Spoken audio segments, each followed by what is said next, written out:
welcome to this special edition of our program CHW in Action with your friend, your host, your CHW, Rafael Calderon. This production is a sub program of CHW Forever, and I am making this, I guess, let's say this special edition because I admire this lady so very much that I will tell you about in 1 second. Okay, so this is going to be, as you can see, a one shot interview. So when we start speaking, if you can please follow who is speaking the voice so it's more interesting. Okay, so with that, again, my name is Rafael Calderon. I'm your community health worker. CHW in Action stands for Community Health Worker in Action because I'm always in action trying to bring you my community of Nashua, of Manchester, of the whole state of New Hampshire, of the whole New England region, and even beyond into New York and North Carolina. I'm trying to introduce you to new ways on how you can create your ideal lifestyle. And as you know, I use the Wheel of Life philosophy, right? In the Wheel of Life philosophy, there's one part that says spiritual guidance. And this is why I want you to meet this amazing lady because she's a prime example of what happens when you follow your spirit into living what I call an ideal lifestyle. So with that, let me stop talking so much and introduce you to Sarah. Sarah, how are you today? I'm doing well. Thank you for having me on the show. I'm so excited. It's my pleasure. And also, let me check. This is her setup. Okay, we are in her studio Okay. right now. Isn't this awesome? Okay, so Sarah, I have a million questions, but can you please tell the audience who you are and what you do? Absolutely. My name's Sarah Gallardo. As you mentioned, I am an author, a public speaker, and I talk about the topic of surviving domestic violence. And I am also a single mom to an amazing 15-year-old teenager. So shout out to my kiddo. And I am just invested in inspiring people to persevere and push through the adversities of life. Now, we had talked that when I met you, you were working per se, and you were very relaxed, and you were wearing this nice clothing, and you had this nice tattoo on your neck. So it's a professional tattoo. And now I see you dressed all professional, like a powerful lady. So tell us about you. Tell us basically about your story. And I know that you have an interesting story. You don't have to go into too many details, but when I met you, you were doing a certain type of job, but really you help women, right? But tell us your story and how you came to help others. I was in an abusive relationship, and I realized that it was not something that I wanted to do for the rest of my life. An understatement, of course, but I had to figure out who to look to for help, and how to make a plan in order to get out. And now I talk about a lot of those things in order to help others because I think a big issue with something like this is that you just don't know where to go and who to talk to. So, writing my story, publishing my book, Hiding in Plain Sight, was one of the big achievements. And another one was starting my organization, which is called Sarah Speaks Up. And that's really geared towards domestic violence awareness and trauma recovery. Thank you. Thank you. Let's talk about that, about awareness. You mentioned earlier that you went through something that is when an abuser uses a pregnancy as a tool. Can you tell us about that? Yes. So, and I talk about this in my book too. It's called reproductive abuse. And, I think people are familiar with financial abuse and of course, physical violence, but reproductive abuse can manifest itself in one of two ways that I'm aware of. One being using a potential pregnancy as almost a dangling carrot, as an incentive or a manipulation tool to make the abused person do certain things. So you're modifying behavior, whether that's, to say, if we get married, then we can start trying to get pregnant. If, you stop talking to your family, then yes, we can try to get pregnant. And in my experience, it was the other way, which is forcing someone to become pregnant. And how that happened for me was I knew that my ex-husband was abusive and I was trying to leave. I would get prescriptions for birth control pills. So, because I was trying to, be in charge of my own family planning, if you will. And after a certain amount of time, if he realized I wasn't getting pregnant, he would then look around. He ended up finding the birth control pills that I had been hiding, and he flushed them. He would rape me, and I eventually got pregnant again. Some of the most dangerous times for an abused person is when they're trying to leave and or when they are pregnant. And the reason for that is because the power dynamic shifts and the attention shifts to the person who's pregnant. And that, of course, upsets the narcissistic, toxic person, if you will. So I believe that's what happened in my experience. I was forced to get pregnant twice. The violence was worse once I became pregnant. And as a result, I had 2 miscarriages. My third pregnancy was the one that resulted in the child who I have now. I am so sorry that you had to go through all of that. Okay. Thank you. And as I mentioned to you before, I'm a community health worker. So I help people, I work with people from a holistic approach. So I listen to what people struggle or what holds them back. Sometimes are very deep and hurtful things like what you have described. And when I talk to people about the work that I do without giving out any details, right? People ask, well, why don't they leave? Okay, so I noticed that. So, what would you say to that? Well, it's one of those questions. It's a short sentence, even. It's a very short question, but it's so loaded. And the implication, I think, is that it's easy, that it's a simple thing, for someone to just leave. And if you think about it, first and foremost, love is a tricky emotion, and we can't always control that. And for example, and I actually use this example at times, if you're walking down the sidewalk and a stranger punches you in the face, what are you going to do? Well, you might get into an argument. You might call the police, have them arrested. There's all these options. But if it's someone that you love, you would think twice. Most people would think twice about the actions that they take. So it's that love component that actually changes a lot about the decisions that we make. People also have shared finances, shared housing, children in common. It's possible that the abused person has been threatened. So did the abuser say they're going to hurt friends, family, children, or pets? There could be stalking involved, in which case the abused person could think, if I speak up or if I try to leave, then they'll end up finding me anyway. And what's the point? Why even try? So there are all of these really nuanced and very tricky pieces at play that make a difference in the decision of the person who's trying to leave. Now I'm talking about where they would be leaving from, but there's also a question of where are they headed? Where are they going to? And that's why working with domestic violence shelters can be a great option, especially for people who've experienced financial abuse and they don't have the financial means to take themselves and or their children out of this violent, or emotionally abusive scenario and find a place of freedom for themselves. So concentrating on do I have friends or family I can stay with, or do I go to a shelter, and if so, what will that be like? Once we do land wherever that ends up, getting the kids enrolled in school, will I have a job? This is a very tricky thing that I think people imply is easy, and it's anything but simple. I can imagine that it's very, very, very complicated, and that is why I sincerely respect so much people that are able to overcome such situations. So my questions to you, which I'm sure is what the audience is wondering also, is what gave you the strength to leave? What gave you the power within yourself to make a change, to escape, per se? Yeah.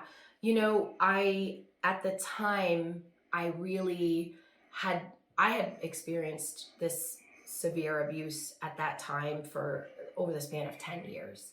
And by then, I had been broken down to the point where my self-esteem was non-existent. I didn't care about myself anymore. I actually assumed that at some point I would die. Either he would kill me or that I would just kill myself. And I'm not saying that lightly. It's alarming, but it also was indicative of how detached I was from myself at the time. Really, what gave me the strength to leave was when I finally did give birth to a healthy child, and realizing that I was responsible for what this little person's life ended up like. And I remembered thinking to myself, if anyone ever hurts this child, I am probably going to prison because I cannot allow that to happen, mama bear. And then I thought one further though, and that was, if I raise myself in a household, if I raise my child in a household where they're seeing me abused, they're going to learn by example that that's okay. And at that point, would it be my fault? And I didn't want to have to look back and have that regret. Now, I'm not saying I look back and have no regrets, but I know that the decision I made for myself and my child to break free and live a life of health and safety on our own was the best for us. You are talking about true love, the love that you had for your child, Yes. right? That is awesome. What would you say to people in the audience or someone that may know someone that is going through a similar situation, whether it be a male or a female, if they, let's say a male that is not going to have a child, what could people find to give them that strength, that clarity of purpose that you got? Yeah, that's a great question. And my first answer is that they have to find something to hope for. They have to find something outside of themselves that is going to pull them out of this. For some people, that's faith. For some people, that's education. For some people, that's pursuing a passion. Whatever it is, you have to find something to hope for. Because if someone comes to me and says that they've lost all hope, that's when I really begin to be afraid. Because I feel like the light inside of them, that thing that sparks us all, has unfortunately been lost.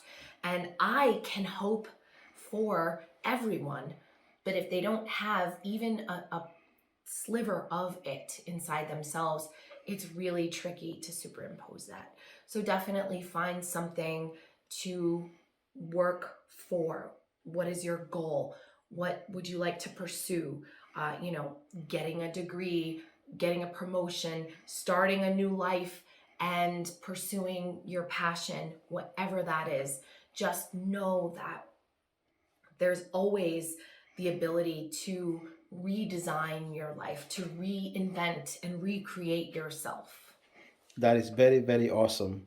Now, when we met, I told you you look like a poet. Let me put it that way. That's why I mentioned when I bought your book. In fact, can you hold your book? No, my book that you wrote, signed for me. I want the audience to see that. Okay? Can you open it? Yes. So people can see that I'm not making this up. Look, I do know this amazing lady, this amazing author. She signed that book for me. I'll tell you, that book is amazing. And I tell everyone that I know to read it. Thank Okay? you. If you can tell me about that transformation that you went to. When I met you, you were very relaxed. You had these beautiful tattoos. Now you're a powerful, powerful lady. Okay? And you're an author. You're all these cool things. So how did you go from the lady in that book into this amazing example of a powerful woman that you are now? I did it very intentionally. I made the decision that I was going to move forward with my life, that I had to, in order to be a good mother, be a good example. And for me, it was very strategic. I had to create a plan, and I really focused on what my goals were. And I still do this even now. So my goals will be different from anyone else's. It's not a matter of what the goal is, it's how to achieve it. So I figured out, what do I want? I want to write a book. I want to start an organization. I want to become a public speaker. Okay. Now, how do I go about doing those things? And then I became very specific about my plan. You know, I found myself a wonderful mentor, which I highly recommend. I did years of counseling, and I was in group therapy and one-on-one therapy. That I also highly recommend, because most people come out of situations like this with PTSD. I, in fact, have complex PTSD because my trauma started at the age of 8. So addressing the root cause of where your struggles may have come from and starting to heal more of yourself than maybe you realized you needed to heal. But that's so rewarding, and it's interesting because along this journey, so many wonderful things I never could have planned have happened, you know, and that's the way life works. That's awesome. Would one of those wonderful things be have been to meet this community health worker that is now a fan of yours? Absolutely. I wrote that down. That was written on paper. Awesome, awesome. Is there something that you like to convey to the audience that I have not asked you yet? You know, I think what I would like to convey is that one of the most important pieces of this is remembering to love and care about yourself. Oftentimes, the people who are victims of abuse are worn down to the point where they're not even going to their doctor's appointment, not going to the dentist, not doing general hygiene type things. Those are symptoms of depression. But a lot of this can go much deeper, because what these toxic people say about you, about us, is not necessarily the truth. And so it's important to get very clear about how you feel about yourself and work on your self-esteem, work on your self-worth, work on your general health and well-being. You know, do things that are geared towards the betterment of you and the people around you. And a lot of times that includes getting rid of some of the people around you. I mean, obviously the toxic person definitely needs to go. But then once we learn about healthy relationship dynamics, we start to see other relationships in our life, things we let people get away with that normally, you know, we're like, oh, that doesn't feel good anymore. You know, really start to do those gut checks and check in with your intuition. Start to listen to that voice inside yourself that says, I don't feel good about this, and reconnect with that part of yourself. That is awesome. So you wrote that book because you want to empower other women to feel how you feel, or did you have a need to have your story known? I wrote this book specifically to help other people, and I remember that there was a point in the writing process when I actually wasn't sure I was going to get through it. Really and truly. I was writing this book was for the first time I actually experienced the emotional aspect of what I had been through, because in the moment when these situations happened, I was so disassociated and detached from myself that I didn't feel it emotionally. Through the writing process, I reconnected with that, and that was extremely difficult. And so there was this one weekend when I thought, okay, I'm either going to check myself into the hospital because I am not safe emotionally, or I'm just going to finish this. And I have to finish it this weekend. And, you know, here's this. You can't bring your computer, you can't bring your work into the hospital. It's not Club Med. So that was the deciding factor. I was like, all right, I'm going to stay in pajamas all weekend. I am going to write. I will order out. I'm not going to cook. And I also, because I knew that I was in an emotionally precarious mindset, I called friends and family, and I actually had them on a schedule of who's on call. That if I became emotionally unsafe and I needed support, or I needed someone to make a phone call on my behalf, I had a schedule of people who were ready to be in that position to support me and get through it. I am so happy that you had a support system around you. You have people that love you, Thank that care for you. Sadly, there's so many women that do not have that, which is why I really support and appreciate your work because truly, I know, unfortunately, women that have been through what you've been through, they haven't had the power that you have developed you. and have lost touch with them. So like I told you, when I met you, I was just like, this is an amazing energy coming from this lady. I have to get her into my network. And then I read your book and I'm like, my God, she overcame that. Then there's more to this woman. And I've been harassing you to give me this interview for months. Thank you for doing it. Yes, of Okay. course. Because people need it. Trust me, people need it. So now going back to this transformation of yours, okay? Part of what I do is helping people start their own businesses. I know a lot of ladies that would like to start a business, that have an idea to start a business. They don't seem to have that, that little motivation within themselves. They need that little push. Who could be better to give them that than Sarah? So tell us, tell women that I know that you might know that could watch this. Give them please some inspiration to start their own business. Oh, I love this question. So first of all, if you are considering starting a business or an organization, don't second guess that instinct, okay? There's really not many reasons not to do it. I say go for it. Chase your dreams, okay? Make the decision and that's it. Once you make the decision, you make a plan. And I talked a little bit about designing ourselves, redesigning ourselves after trauma. What do I want myself to look like, feel like, be like? We can superimpose this onto almost a business plan, right? Where I'm making a plan. What business do I want to create? What does my financial plan look like? What professionals do I need in my life? Is that an accountant, a bookkeeper, someone else? Also, don't use your own capital if you can help it. So either find grants. Now, there are so many grants out there for women who want to start businesses, or you can find investors. And what you want to do is make sure you have a lawyer look through any of the paperwork that you have that people are asking you to sign, because interest rates can also be tricky and they can increase over time, and you wouldn't know that until you've signed a document. So definitely have an attorney look everything over, make sure that it works to your benefit. And then really also don't forget to have fun with it. I mean, your branding, your color scheme, how does it make you feel? Ask your friends, do some market research, which is really just conversations with people in your community. Do they feel that this business is necessary? Would they support your business if you were to open it?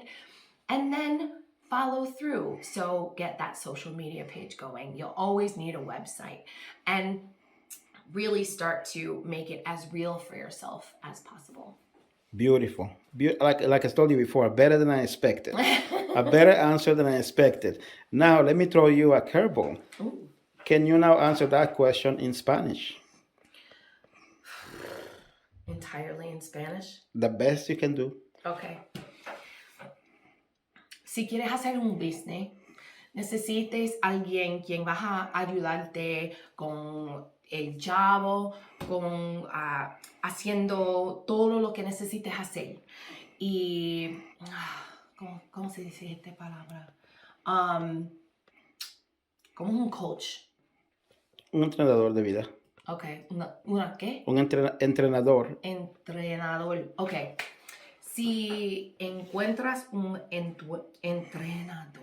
You got it. That's it, entrenador. Okay, but it's a tongue twister. Alguien quien puedes ayudarte con el plan. Necesitas un plan. Y escribe todo lo que quieres hacer y,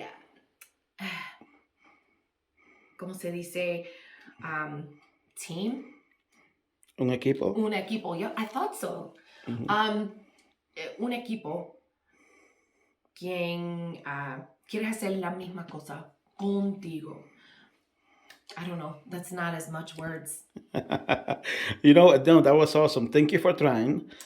Because Well, and here's the thing. So you're asking me about I do speak Spanish. It's funny because there's certain words and certain conversations that I'm not as fluid in, but I'm going to show you this one. It's all edited, and you Yeah. will see how there was like a bit of a transformation when you went from English to Spanish. I know it happens. Very, very cool. Yeah.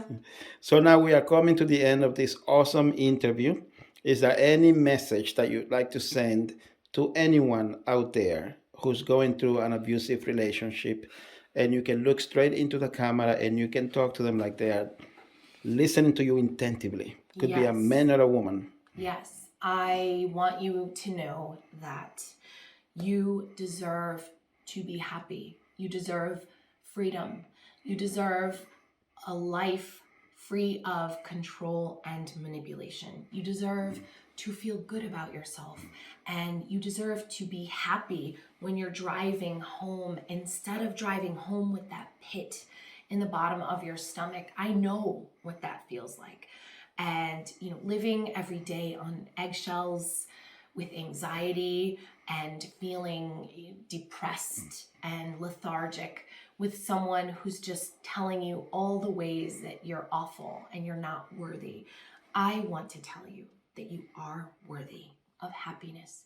You are worthy of freedom, and you are worthy to create the plan and become the best version of yourself, whoever you choose to be. Beautiful, amazing. In closing, okay. So can you please say I give Rafael Calderon permission to use my image because you are a powerful author. Maybe you'll get so big someday. I need people to know that I do know you and that it's okay for me to air this interview with you. I give you permission to use my image, Rafael Calderon. See, there you go. Thank you so much, Sarah. You are a God bless. You're a godsend. I You're appreciate welcome. your time. God bless you. Thank you. Thank you for having me. So, well, first of all, okay, thank you for your time. Of course. Thank you for having me. And I can take pictures out of the video. So we're gonna do one of those. So in fact, we can do one of these. I'm gonna do this, Okay. and you smile. All right. So are we recording now? Yes, we are. I'm gonna take a picture out of this. Okay, so I am in all these amazing artists. Oh, smiling too.